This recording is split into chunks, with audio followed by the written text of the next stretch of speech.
Hello and indeed welcome to Test Drive, the first impressions web series with me, Liam Richardson from themination.co.uk.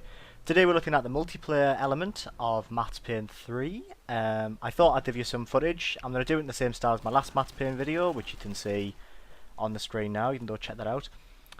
So yeah, I've recorded this footage before, talking over it now. So this is me playing the multiplayer. I lose, but not too badly. I think I'm like 1 point behind the guy who wins. So, you know, sort of did okay. So yeah, I just want to talk to you about this. A lot of people have been saying it's a bit odd how such a strong single player experience like Max Payne has a multiplayer mode, but yeah, you know, I'm here to calm any fears and, you know, show you what it's all about so you can see whether it's for you. So the most important thing is that I am really enjoying it. I think that the multiplayer mode for this is superb. I love third person shooters. I love when these shooters have multiplayer, such as Uncharted. I thought the Uncharted multiplayer is spot on. I didn't expect it to work, because let's face it, it's a strong single player experience. Why did it need multiplayer? But they did it well. It's very competitive and it was good. You know, it worked. And I think the same thing applies to this as well. It works. And it's a nice addition. And obviously Rockstar are very good at multiplayer experiences. I don't know whether you played the Red Dead Redemption multiplayer, but that was really good fun. And, you know, they've done very well with this as well. They've carried over the core gameplay into a multiplayer experience without getting in the way of the story, because the story is incredible, and I really enjoyed that. I finished that yesterday, and the story is really, really good. So it's nice to see that this portion of the game hasn't damaged the single player, and that's obviously what gamers want. You know, if you're going to put multiplayer in a primarily single player game, make sure it doesn't spoil the single player, because at the end of the day, people are going to come for the single player, and then you want to try and entice them in with the multiplayer, not the other way around, like Call of Duty, for example. So yeah, so the basic principles of it, if you will. It's not the right word, but whatever. Basic gameplay: you have loadouts, you have perks, you have character customization. The perks are interesting because obviously, if you haven't played Max Payne before, the main selling point is bullet time. Max can dive around, he shoots people in slow motion, it's all very stylish and slick. So a lot of people were worried that bullet time and multiplayer wasn't going to work. And let's face it, as I don't think anything else has ever done bullet time and multiplayer, unless it's for like the special last kill or something, or maybe I think Red Dead sort of had bullet time at the very beginning, when you started the mission, but it wasn't part of the actual gameplay. But so yes, people were thinking, well, how the hell are they going to incorporate bullet time into the multiplayer, if they even will? Well, I can tell you now, they have incorporated bullet time into the multiplayer, and they've done it really interestingly. If you look down the bottom right hand corner of the screen, you'll see I have my health bar, and to the right of that I have sort of like this blue bar, and that's your burst bar. And every time you kill someone, that goes up slightly. You can also loot bodies, and that also gets you some more boost power, if you will. And this launches your perk. So in the gameplay behind, my perk is I can look at other people, so I can see where everyone else is on the map, sort of like UAV on Call of Duty. So another one of these perks is bullet time, which you can choose from your loadout menu.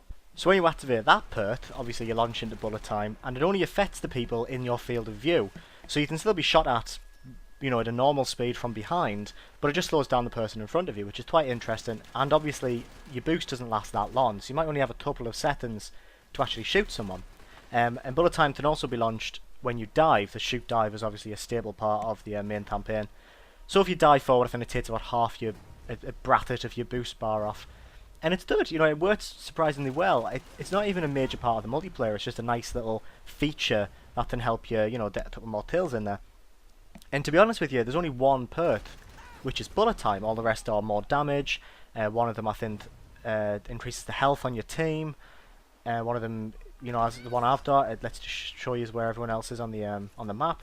And it's good because it means that bullet time isn't a main part of the multiplayer, but it's still present, so it still is very much in Max Payne multiplayer mode, which is nice, you know, I like that as well. So as you can probably see from the background, main gameplay is very bog standard. It's very reminiscent of Uncharted's multiplayer, which is most recently present in Uncharted 3, which was released last year. And it's very much just a third person shoot 'em up, really. You can shoot, you can duck behind cover, which is what I'm doing here. You can throw grenades, which you've just seen me do probably a few times, which you can't do in the main game, surprisingly enough. At least I don't think you can. I've finished the whole game, but I can't remember or if I've missed it, then I feel a bit stupid, but I'm pretty sure you can't throw grenades in the main campaign. But you can in this, which is quite nice. And you can also melee people if you get too close to them, which also I don't think is present in the main game, apart from a couple of QTE scenes. So that's nice. It's nice that it's got a little bit of extra functionality from the main game. Admittedly, grenades and melee moves would have been helpful in the main game, so why that isn't, why they aren't included in the main game but are in the multiplayer is strange, but who knows, maybe there was a reason. So apart from that, it's the same as the main game, really. You can shoot dodge, you can dive, you can roll, you can snap to cover. It's very good. The solid gameplay from the single player transitions very well to multiplayer. And yeah, so apart from that, the only real nice thing that I think is new to this sort of multiplayer is things called, I think, called revenge. It's kind of like the dominating thing on Team Fortress 2, where you kill someone twice and you have the option, or sorry, if someone kills you twice, you have the option of declaring revenge on them. At least I think that's what it's called. And then if you kill them again, you get double the XP. However, if someone declares revenge on you, and then you kill them before they have the chance to kill you, you get double XP. So it's a nice kind of risk-reward system going on there to get you some more XP. And also it's quite nice as it fits in with this whole sort of Danland thing that's going on. And also it's quite stylish for multiplayer. Obviously on most multiplayer games you have the announcer who'll tell you how many kills you've got left or how long the map has left. On this it's Max Payne. It's actually the voice actor Max Payne saying his usual film noir things. So whenever I use this Perth, for example, don't know whether you'll be able to hear it in the background of this video, he'll say something like, oh, the enemy were being too sloppy, they were showing away their positions. Which is nice, because it's a nice, fun, sort of gritty way of telling you about things, and also it fits in with the whole game. And, I don't think you can play as Max Payne, apart from one multiplayer mode, which I'll get to in a second. So it's nice to have sort of that feeling present and that whole sort of, style and substance of the actual single player to be transitioned nicely over to the multiplayer. And apart from that, the other thing that's quite major is crews. Now, crews are sort of like an expansion of clan tabs on things like Call of Duty, and obviously people do it on Steam. I used to when I was younger. And what you do is you make the crew online on the Social Club website, which is really good, mind. And if you have Max Payne, you should check that out. It's really nice to see all your stats, and also it can help you get all the trophies and that. So you'd make crews, and then you invite your friends to your crews, and it has all your stats and stuff online, and you can have like Dan wars with other crews, and it's good. But also what's quite interesting is that all your crews, so once you get this big list of people on, let's say, the PlayStation 3, I think you can have multi-platform on the online, so you can have people from Xbox and PC and PS3 all on one crew. These can actually transition over to GTA 5 when that comes out. So when GTA 5's released, you'll have all your stats, you'll have all your crew members already there, which is quite a nice little touch, that. I like that. So that's another part, and obviously when I'm checking my map here and stuff, you'll say I have GNUK next to it. You're more than welcome to join my crew. I'll put a link in the thing at the bottom, the description bar. I've got no one else in there, so it'll be nice to have at least someone joining that. So yeah, that on there, we'll play a couple of games, it'll be interesting. So yeah, that's pretty much all the multiplayer has to offer, to be honest. There's in terms of gameplay modes, it's quite interesting. If you've played the main game, you might be aware that it gives you some options regarding how you aim. So there's thing called hard lot, where it just snaps to each person. Soft lot, where it gives you a little bit of help, which is quite common with consoles. And free aim, where literally it's all about precision. It's all about you moving the analog stick to get in each kill individually. And that translates over to multiplayer quite strangely. There's two sort of sets, and you pit this as soon as you start playing online. So you can either choose soft lot or free aim. And depending on which one you choose, everyone else is put inside the same category when they choose game modes. So you'll be playing with people who don't have, aim help on, which is quite nice. But I must admit, more people are playing soft lot than free aim at the moment, from what I've seen. And I don't know whether this is soft lot or free aim. I think it's soft lot as more people are playing it. I want to try and get a decent game done. So yeah, it's nice that it's there though. At least there's some fairness in terms of aiming style. And I think free aim has a couple more playlists. I think that has hardcore modes, which is nice. So obviously, if you're gonna play with free aim, you have an option of having more hardcore modes.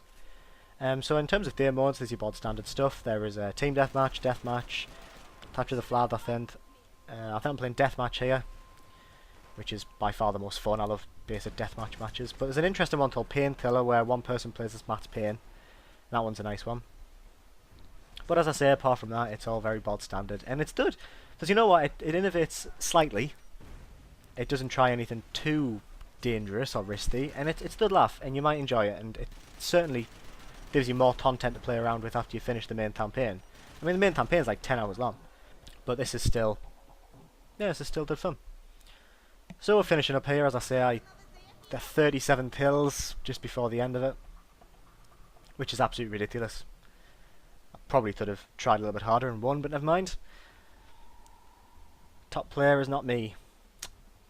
As always, I'm Liam Richardson from daemonnation.co.uk, and I will see you later on, but not too soon. I won't be putting anything on this channel next week, as I'm heading off back home from university, so I'll be in that transition period where I won't be able to do anything.